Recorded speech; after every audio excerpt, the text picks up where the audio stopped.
अस्सलामुअलैकुम। Sports page के साथ मैं हूं महरीन जमील। नाजरीन, पाकिस्तान और जनूबी अफ्रीका की क्रिकेट टीमों के दरमियान केप टाउन में दूसरे दिन का खेल जारी है। पहले दिन के फर्स्ट सेशन में पाकिस्तान ने साउथ अफ्रीका के 72 रन पर 3 खिलाड़ी आउट कर दिए थे। साउथ अफ्रीका बैट्समैन ने पाकिस्तानी बॉलर्स का डटकर मुकाबला किया और Pakistani bowler south African batsman के सामने खासे बेबस नजर आए। जनूबी अफ्रीका की जानिब से 2 बल्लेबाजों ने सेंचुरी स्कोर की और अगर न्यूलैंड्स स्टेडियम विकेट की बात की जाए तो एक जो है वो टर्निंग ट्रैक है और जनूबी अफ्रीकन बैट्समैन पहली इनिंग्स में जिस तरह से पाकिस्तान के पेस अटैक के खिलाफ डटे हुए हैं, इससे अंदाजा लगाना मुश्किल नहीं है कि पाकिस्तानी बॉलर्स जनूबी अफ्रीका की तेज विकेट पर अपनी स्ट्रैटेजी को मुकम्मल तौर पर बदलने में नाकाम रहे हैं। इस पर मजीद बात करने के लिए स्टूडियोज में हमारे मौजूद हैं साबिक टेस्ट क्रिकेटर अब्दुल रऊफ खान साहब। सर, बहुत शुक्रिया आपके वक्त का। रऊफ साहब, क्या समझते हैं आज रियान भाई जिस तरह रन स्कोर कर रहे हैं, डबल सेंचुरी उन्होंने कर ली है और अगर बात की जाए स्कोर्स की टोटल तो 465 प्लस हो चुके हैं, 5 खिलाड़ी सिर्फ आउट हैं। आपको लग रहा है 17 साल के बाद भी हम जीत का मजा चख सकेंगे? देखिए, मेरा ख्याल है कि जीतना तो बहुत दूर की बात है, अगर पाकिस्तान ये टेस्ट मैच बचा ले तो वो भी बड़ी बात होगी। और इसमें बेसिक चीज़ वही आ जाती है कि आपकी नेग्लिजेंस है कि आपसे पिच भी रीड नहीं होती है, या तो आपका जो थिंक टैंक है वो इतने कॉम्पिटेंट लोग नहीं है कि उनसे ना पिच रीड होती है ना उनसे टीम सही खिलाई जाती है।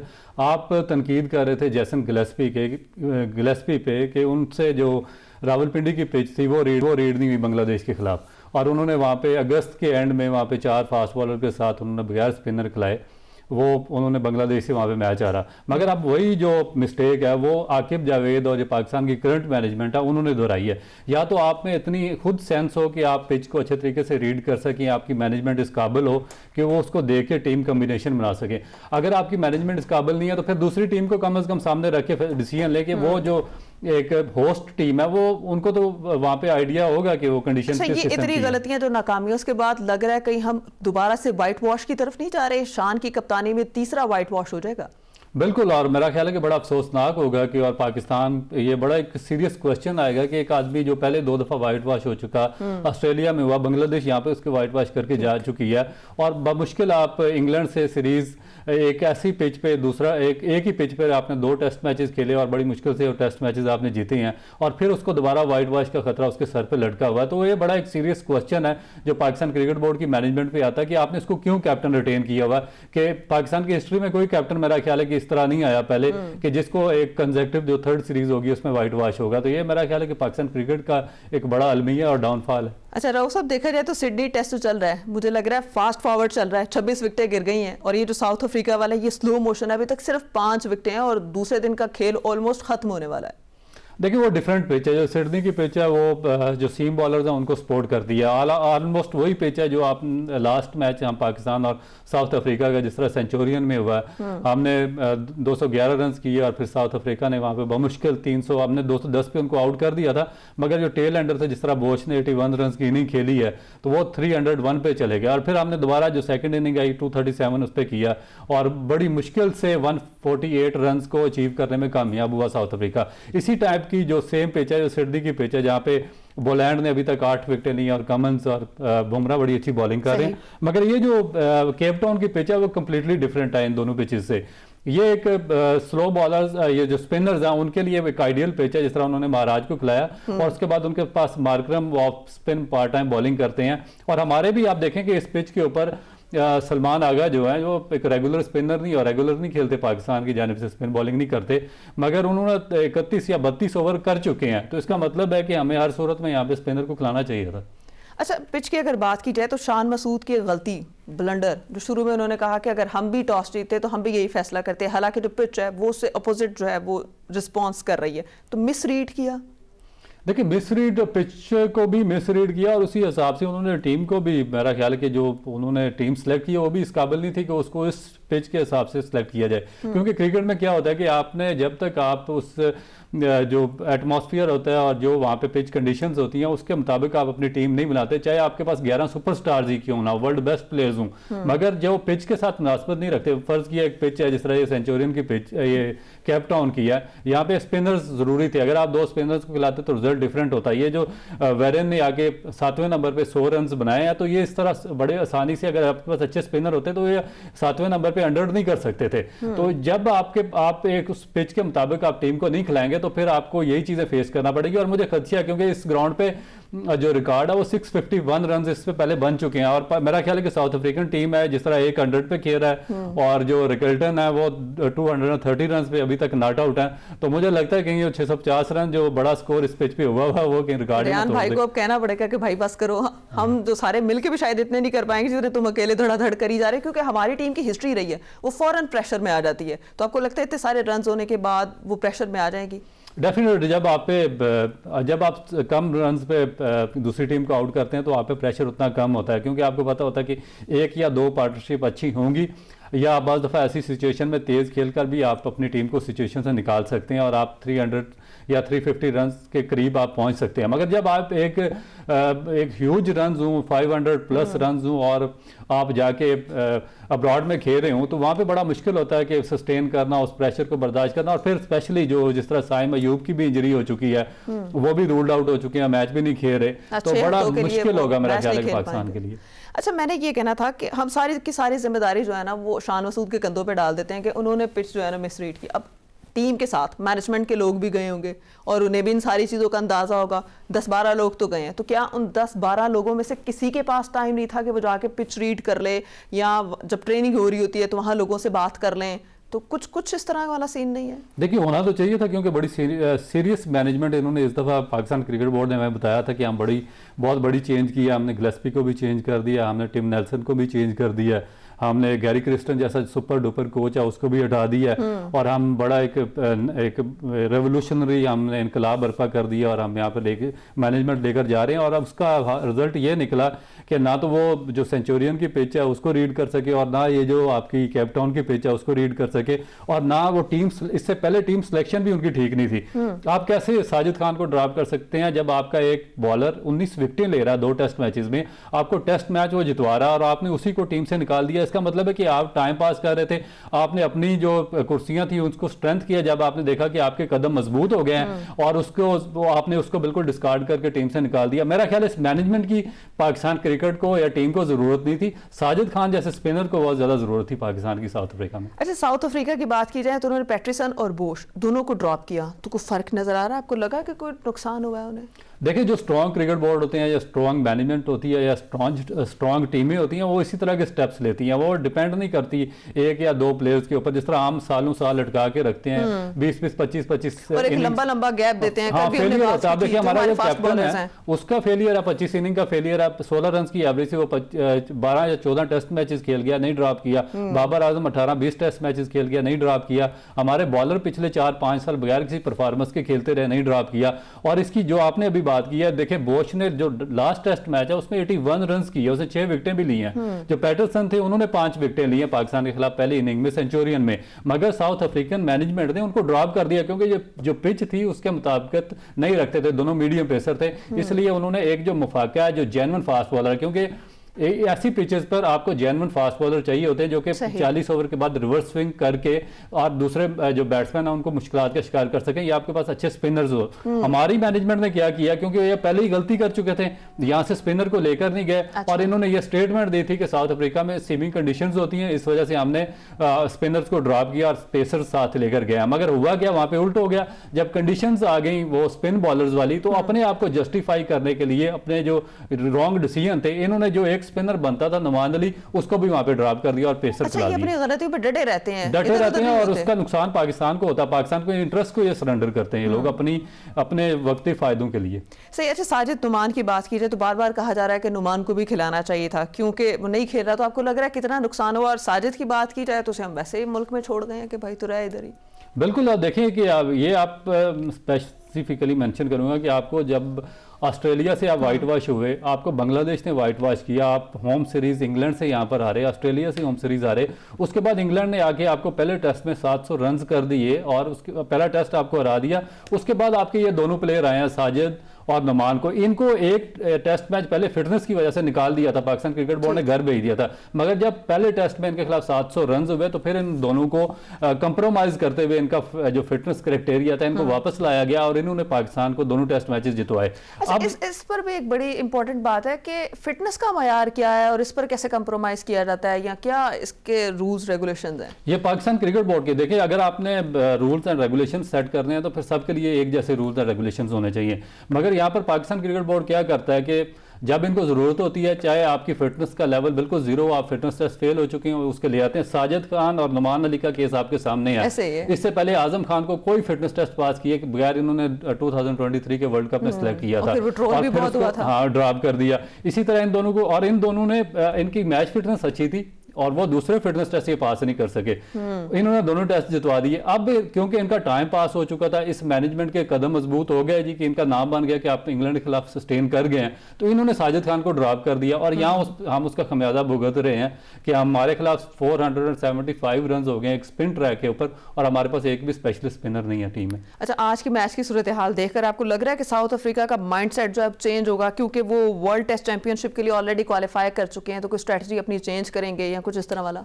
देखिए वो अग्रेसिव जाएंगे और मेरा ख्याल है कि जिस तरह रॉयन रिकल्टन ने बैटिंग की है 200 प्लस, क्योंकि अगर लास्ट उनके 2 टेस्ट मैचेस उठाकर देखें तो उनसे इतना अच्छा परफॉर्म नहीं हुआ था, मगर उनको कंसिस्टेंट चांस दिया गया साउथ अफ्रीकन बोर्ड की जानिब से और उन्होंने आज उसको प्रूव किया। जब उनकी फेवरेट पिच आई तो उस पर उन्होंने 100 नहीं बल्कि डबल 100 कर दिया और अब मेरा ख्याल है कि 300 की तरफ वो जा रहे हैं। तो ये अपनी स्ट्रैटेजी इतना ज़्यादा चेंज नहीं करेंगे, मगर इनकी कोशिश होगी कि पहली इनिंग में जितने ज़्यादा से ज़्यादा ये रन कर दें वो करेंगे और पाकिस्तान को ये 2 दफ़ा बैटिंग के लिए फॉलो ऑन करवाएंगे और 2 दफ़ा बैटिंग करवाएंगे। ये मेरा ख्याल है कि स्ट्रेटजी होगी, क्योंकि एक बड़े अच्छे कॉन्फिडेंस के साथ ये वर्ल्ड टेस्ट चैंपियनशिप के लिए जाना चाहते हैं जो लॉर्ड्स में फाइनल होगा इनका ऑस्ट्रेलिया के खिलाफ। सही, इस पर मजीद भी नाजरीन बात करेंगे। इसके अलावा ये भी बात करेंगे कि वो सारी छोटी छोटी बातें जो क्रिकेटर्स को समझ आती हैं और हम जैसे आम लोगों को भी समझ आती हैं, मैनेजमेंट को समझ क्यों नहीं आती और फिर वो फैसले गलत क्यों लेते हैं। यहाँ वक्त हुआ ब्रेक का, आप हमारे साथ रहिएगा।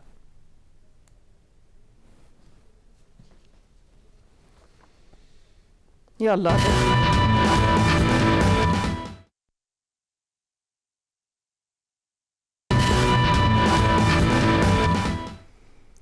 वेलकम बैक नाजरीन, हम बात कर रहे हैं खेल और खिलाड़ी की। तो रऊफ साहब, मैनेजमेंट की बहुत सारी बुराइयां हमने कर ली, खिलाड़ियों की जरा बात करते हैं, उनमें एहसास जिम्मेदारी क्यों नहीं है? वर्कलोड मैनेजमेंट एक बड़ी खूबसूरत सी टर्म है जिसको ये नज़रअंदाज कर देते हैं। इसकी ताज़ा तरीन एग्जाम्पल ये है कि रोहित शर्मा परफॉर्म नहीं कर पा रहे थे तो उन्होंने खुद रेस्ट ले लिया, जबकि हमारे जो खिलाड़ी हैं उन्हें ABC कॉन्ट्रैक्ट दे दिए जाते हैं तीनों फॉर्मेट्स के। एक आधे फॉर्मेट में परफॉर्म करते हैं, 2 में साइड पे हो जाते हैं और फिर बेफिक्र हो जाते हैं। क्या कहेंगे इस पर? देखिए मेरा ख्याल कि बड़ा रेलिवेंट क्वेश्चन है, इसलिए कि जो वर्ल्ड के टॉप प्लेयर्स हैं जिस तरह रोहित शर्मा है, केम विलियमसन है, बेन स्टोक्स हैं या बाकी प्लेयर्स हैं, मिचेल मार्श इवन इस टेस्ट मैच में नहीं खेल रहे ऑस्ट्रेलिया की जानिब से, जब वो उनसे आउट ऑफ फॉर्म होते हैं या उनसे परफॉर्म नहीं हो रहा होता तो वो अपने आप को साइडलाइन कर लेते हैं, अपने आप को ड्रॉप करवा देते हैं, जगह छोड़ देते हैं। जो यंगस्टर्स होते हैं उनके लिए वो जगह दे देते हैं और इवन कि वो बाज़ दफ़ा तो केम विलियमसन जैसे ऐसे जो न्यूजीलैंड के कैप्टन है वो टीम के साथ ट्रैवल भी करते हैं, इवन 12th मैन भी बन जाते हैं और टीम के साथ वो अपना जो मैनेजमेंट के साथ अपनी जितनी भी उनकी चीज़ें हैं वो शेयर भी करते हैं, मगर वो अपनी जगह देते हैं दूसरे यंगस्टर्स को। यहाँ पर अजीबोगरीब खिचड़ी है पाकिस्तान क्रिकेट बोर्ड में कि 20-20 इनिंग का फेलियर है, किसी का 15 इनिंग का फेलियर है, किसी का 4 साल का फेलियर है।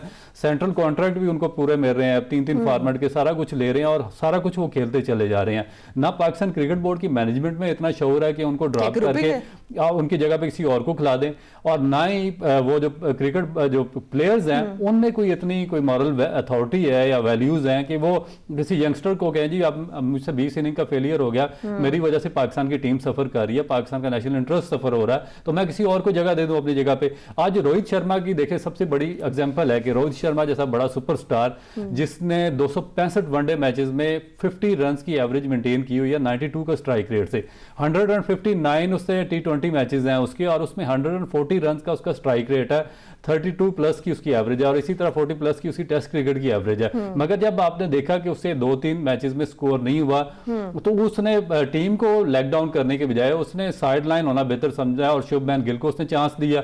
इसी तरह बाकी प्लेयर्स भी करते हैं। हमारे देखें कि उसी तरह एक हमारे पुराने जमाने में वो मिसालें दिया करते थे, मैं यहाँ पे दे नहीं सकता, कि वो कहते थे आप साफ मत के इस पोजीशन पे बैठे हुए हैं, किसी दूसरे के लिए जगह छोड़ दें। तो वो चीजें हमारे ये सारे के सारे ये नंबर 3 पोजीशन, नंबर 4 पोजीशन पे स्पिरिट की कमी है इनमें। हाँ, ये इनमें कुछ भी नहीं है। और सब उसके बाद जो पाकिस्तान क्रिकेट बोर्ड है, जो एक प्रोफेशनल ऑर्गेनाइजेशन है, ये उसका काम है कि वो देखे कि प्लेयर्स को हमने किस तरीके से चलाना है, इनकी वर्कलोड मैनेजमेंट कैसे करनी है। वो नहीं देख रहा पीसीबी, तो क्या है आपके ख्याल में? अंदर ग्रुपिंग है, क्या मसला है? ना है लोग हैं, देखिए ये इसीलिए तो हम कहते हैं कि जो आप जिसको क्रिकेट बोर्ड का चेयरमैन बनाते हैं, हायर अथॉरिटी पे आता है, तो उसको रेलिवेंट पर्सन होना चाहिए, उसको सारे इन्स एंड आउट्स का इल्म होना चाहिए, फिर वो जाके ये ग्रुपिंग तोड़ने में कामयाब होते हैं। या जो वो सही मैनेजमेंट लाते हैं जो कि सही ग्रुपिंग को तोड़ सकती है, और जो प्रॉपर जो डिजर्विंग लड़के होते हैं उनको चांसेस देते हैं। क्योंकि पीछे हम देखिए 5-6 साल से तो यही सुन रहे थे कि इनका रिप्लेसमेंट कोई नहीं है। आप हमारे पास टैलेंट नहीं आ रहा, कैसे नहीं टैलेंट आ रहा? पाकिस्तान में मल्टी मल्टी स्पोर्ट्स थोड़ा है कि गेम्स हैं, एक ही स्पोर्ट्स है आपके पास, क्रिकेट है। पूरा पाकिस्तान में हर गली में, हर मोहल्ले में, हर ग्राउंड में यही क्रिकेट खेली जा रही है। 25 करोड़ की आपकी आबादी है, और आप कह रहे हैं हमारे पास टैलेंट नहीं आता। और जब आपने चांस दिया टैलेंट को, तो आपको कामरान गुलाम भी मिल गया, आपको साइम अयूब भी मिल गया, आपको बाकी प्लेयर्स भी मिल गए। तो जब आप चांस ही नहीं देंगे प्लेयर्स को, तो फिर डेवलपमेंट कैसे होगी? आप देखें कि ये जो आप बॉलर्स हैं, इनको जिन्होंने आज 500 रन करवा दिए साउथ अफ्रीका से, इनको आप देखें कि बाज बॉलर्स ऐसे हैं कि आपने पिछले 8-8 साल में उन्होंने 6-6 टेस्ट मैचेस खेले हुए हैं। तो कोई ऐसे प्लेयर्स हैं कि वो बगैर वजह के खेलते जा रहे हैं। जो इस काबिल है मसलन अब्बास है कि उसके 35 उसकी एज है, 700 प्लस उसकी फर्स्ट क्लास विकेट्स हैं, वो टॉप बॉलर था। जब आपने 31 ईयर्स एज में आपने उसको साइडलाइन कर दिया, और फिर जिनको आप लेकर आए हैं आज वो किधर हैं? ना वो सेंट्रल कॉन्ट्रैक्ट में जरूर है, मगर वो पाकिस्तान टीम में खेलने के काबिल नहीं है। तो इसका मतलब है कि एक बहुत बड़ा फेलियर है। फिर मीर हमजा देख लें, पिछले 2018 में उसका डेब्यू हुआ था, आज 2025 है, 7 साल में कितने उसने टेस्ट मैचेस खेले? 6 टेस्ट मैचेस खेला। फिर जो आपके पास अच्छा कोई प्लेयर आता, आमिर जमाल जैसा, उसकी ग्रूमिंग नहीं होती। ऑस्ट्रेलिया में 81 रन कर रहा है, 6 विकेटें ले रहा है, आउट क्लास कर रहा है। उसके बाद 1 साल का अरसा हो गया यहाँ पे नेशनल क्रिकेट अकेडमी जो आपने लगाई, हाई परफॉर्मेंस सेंटर, वहां पे दुनिया के जो बाकी ऑलराउंडर या प्लेयर्स आते हैं वहां पे डेवलप होकर वापस जाते हैं, और वो डिलीवर करते हैं अपनी नेशनल टीम में जाके। आमिर जमाल और जो बाकी इससे पहले फहीम अशरफ थे, की टीम देख लें, हमने सिखाया बिल्कुल करते हैं, क्या कर रहे हैं ये अब हमारे अच्छे भले टैलेंटेड प्लेयर्स आते हैं, आमिर जमाल जैसे, फहीम अशरफ जाते हैं, मगर 1-2 साल के बाद उनकी सारी परफॉर्मेंस डिक्लाइन पे। एक 140 plus bowling Aamir Jamal Australia में 1 साल पहले कर रहा था, आज उसकी पेस है 128, 127। फहीम अशरफ जब आया था 140 प्लस था, आज वो 120 की पेस से बॉलिंग कर रहा। तो कोई ना कोई वजह तो होगी जिसको सॉर्ट आउट हम लोग नहीं कर रहे। अच्छा, अब जो पाकिस्तान की बॉलिंग है आपको वो कैसी लगी? आप क्या समझते हैं कि स्पिनर्स को ना ले जाके हमने वाकई गलती की है? देखिए इस पे तो बात हो चुकी है, तो इसमें तो कोई दो राय नहीं है कि हमें हर सूरत में इस पिच पर एक नहीं बल्कि 2 स्पिनर खिलाने चाहिए थे।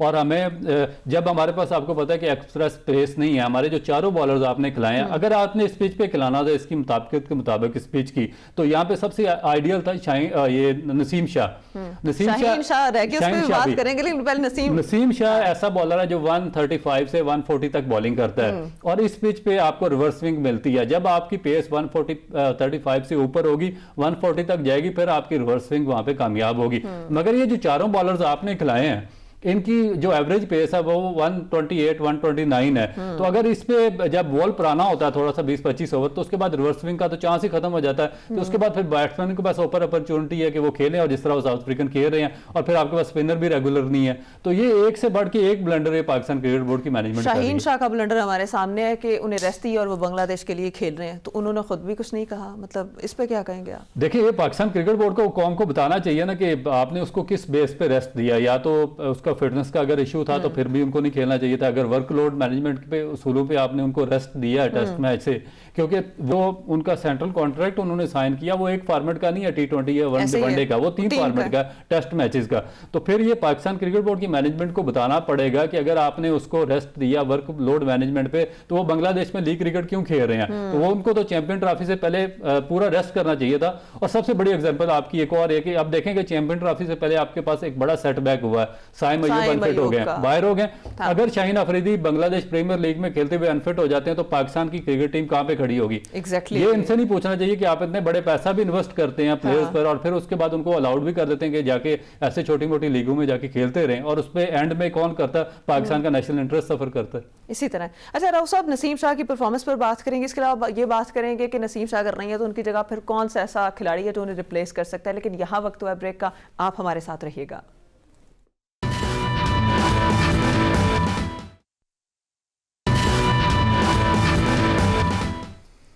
Welcome back. ब्रेक के बाद हमें ज्वाइन किया है महमूद रियाज साहब ने, स्पोर्ट्स जर्नलिस्ट हैं। महमूद साहब, क्या देख रहे हैं कि पिच को एक तो हमने मिसरीड किया जिसका नतीजा हमारे सामने है, और उसके बाद कहीं दूर दूर तक जीत आपको नजर आ रही है, और साइम अयूब के बाद आपको लग रहा है 550 रन हम चेस कर पाएंगे? नहीं, ये देखें, साइम अयूब नहीं है लेकिन 520 पिच रीड तो साउथ अफ्रीका ने ये टॉस जीता और उसके बाद उन्होंने बैटिंग खुद की, तो टॉस तो हमारे इख्तियार में नहीं था। लेकिन उसके बाद जो चीज नजर आ रही है कि नसीम शाह जैसे कि फॉर्म में नहीं थे, हमने उनको रेस्ट करवाया, और रेस्ट के बाद जो है उसके बाद फिर हमने देखा कि मीर हमजा को लेकर आए, और मीर हमजा ने भी अगर आप देखें तो 25 ओवर कराए और 90 रन दिए। और लेकिन आपको उनकी बैटिंग की दाद देनी पड़ेगी कि जिस तरह रेन रिकलिन जो है, रिकल्टन 248 पे स्टिल नॉट आउट खेल रहे हैं, और उसके साथ उनके कप्तान ने एक कैप्टन इनिंग खेली है तैम्बा ने, जो कि 106 रन बनाकर आए। हमारे यहाँ सबसे बड़ा प्रॉब्लम ये है कि जो आउट ऑफ द बॉक्स जाकर नहीं सोचते, जो टीम का टेम्परामेंट एकदम से वनडे के अंदर था, जिस तरीके से रिजवान कैप्टनशिप कर रहे थे, शान मसूद कहीं कहीं वो चीज लेक कर रहे हैं। बॉलर जिसे कहना चाहिए, ऐसा लगता है कि बहुत ज्यादा फटीक हो जाते हैं जब आप टाइम पर चेंजिंग करते हैं, पार्टनरशिप बिल्डअप होती है। माजी में रऊफ भाई बैठे, इनको पता है कि पाकिस्तान के अंदर वसीम राजा हो गए या दूसरे लोग हो गए, ये पार्टनरशिप ब्रेकर होते थे। अच्छा कप्तान वो होता है जो थोड़ा सा आउट ऑफ द बॉक्स जाके सोचे, अनयूजुअल किस्म की चीजें लेकर आए, जब बहुत बड़ी पार्टनरशिप इस तरह की लगी हुई हो।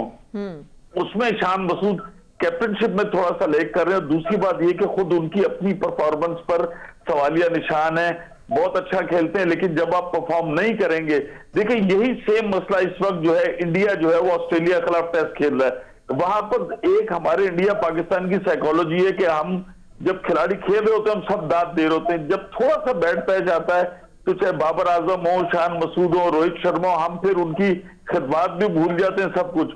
तो ऐसे में खिलाड़ियों को खुद बड़ा फैसला करना पड़ता है कि जिससे उनका गेम भी बचे, उनकी इज्जत भी बचे और टीम आगे सफर ना करे।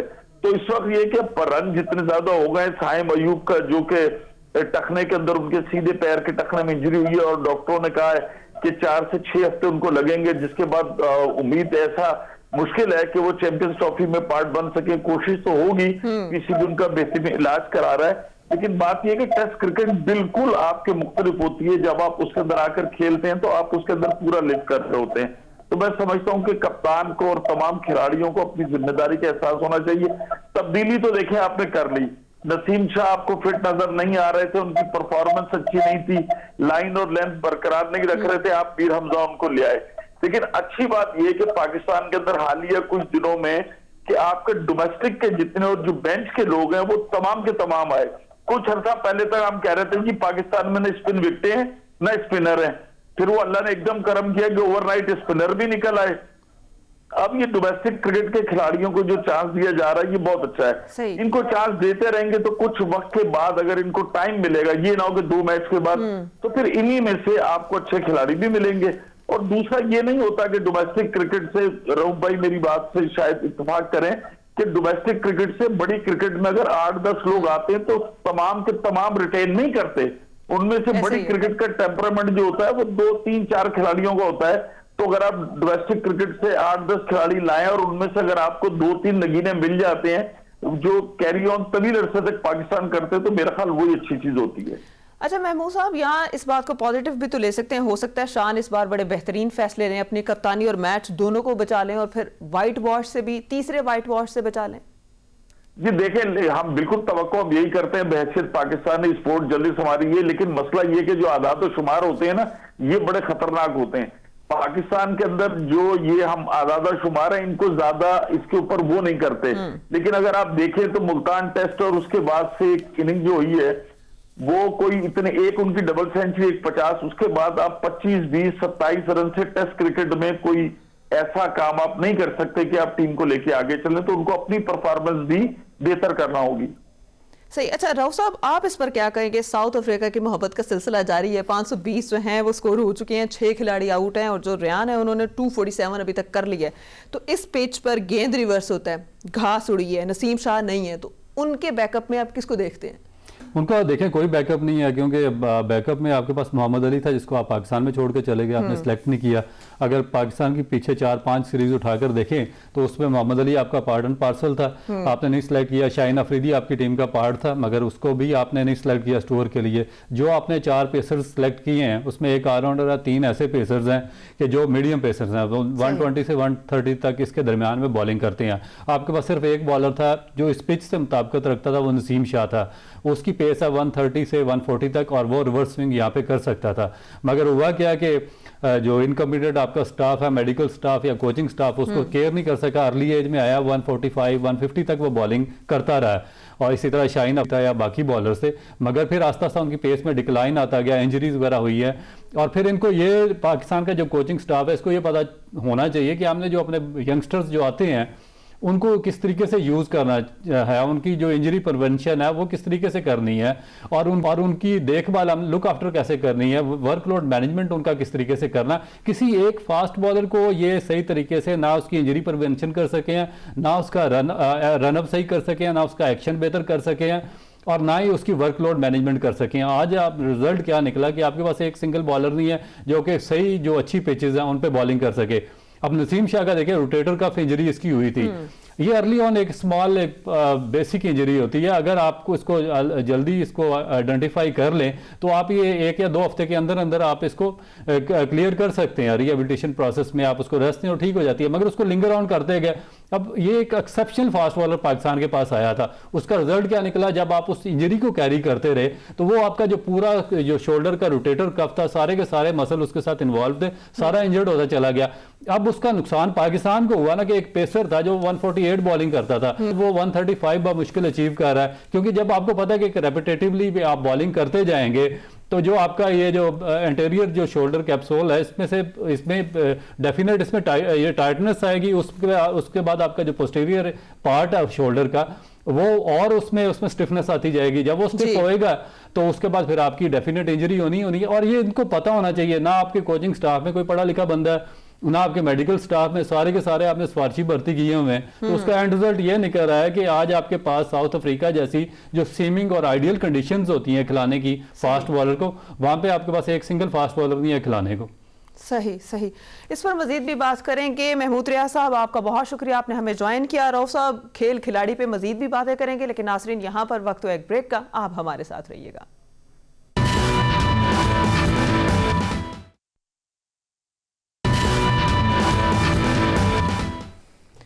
Welcome back. नाजरीन, ताज़ा तरीन स्कोर्स की बात करें तो 545 हो चुके हैं, 6 खिलाड़ी आउट है, जिनमें जो रियान है उन्होंने अभी तक स्कोर किए हैं 250, और जो जेंसन है जो 8वें नंबर के प्लेयर हैं उन्होंने अभी तक स्कोर कर दिया है 50। रऊफ साहब, साउथ अफ्रीका के 8वें नंबर के जेंसन प्लेयर हैं और बॉलर हैं, उन्होंने 50 स्कोर कर लिया, और हमारे बाबर आजम आजकल 50 कर रहे हैं। सूरत हाल देखी जाए, जो रियान है वो 250 पर अभी खड़े हैं और वो मुसलसल काम कर रहे हैं। दुआ के अलावा क्या ऐसी स्ट्रेटजी है जो अपनाई जाए तो आपको लगता है कि 5 साल पलटा जा सकता है? देखिए, ये जो स्ट्रेटजी है पहले इनको अप्लाई कर देनी चाहिए थी, क्योंकि 2 चीज़ें होती हैं, या तो पिच आपको सपोर्ट कर रही हो, आपके बॉलर्स आपको सपोर्ट कर रहे हो, तो आप एक ही लेंथ पे वेरी करके आप बैट्समैन को आउट कर सकते हैं। मगर जब आपको ये स्ट्रेटजी काम ना कर रही हो, पिच आपको सपोर्ट ना कर रही हो और बिल्कुल फ्लैट पिच हो जिस तरह ये पिच खेल रहा है, तो उसमें जो फिर कैप्टन की रिस्पॉन्सिबिलिटी बहुत ज़्यादा होती है, टीम मैनेजमेंट की।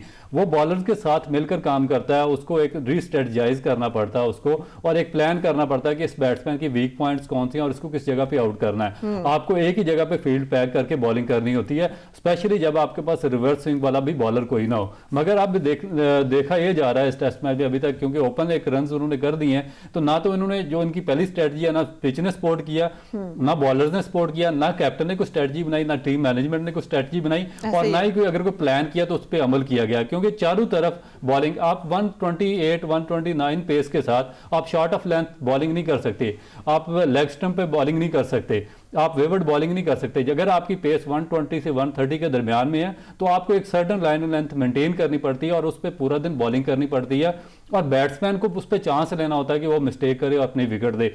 ये मेरा ख्याल है कि अभी तक करने में हमारा जो मैनेजमेंट है टीम की, कैप्टन है और बॉलर्स अभी तक नाकाम। हम यहाँ पर 2 ही मैच जीते हैं और वो भी शोएब अख्तर के होते हुए, तो आज हम उन्हें मिस कर रहे हैं फिर। बिल्कुल, देखें कि अगर आपने साउथ अफ्रीका में 2 मैचेस जीते हैं तो वो किस वजह से, शोएब अख्तर की एक्सेप्शनल जो बॉलिंग थी उसकी वजह से जीते हैं, और जो उनकी एक्सेप्शनल स्पीड थी उसकी वजह से जीते हैं, क्योंकि शोएब अख्तर 150 प्लस बॉलिंग करते थे। और ऐसी पिचेस पर जहाँ पे रिवर्स स्विंग भी हो रहा और सीम बॉलर्स को हेल्प भी मिल रही हो, अगर आपके पास 150 145 वाला बॉलर है तो डेफिनेट आप जीत सकते हैं, मगर इन बॉलर के साथ आप रिजल्ट प्रोड्यूस करना बड़ा मुश्किल है। राव साहब, टाइम कम है।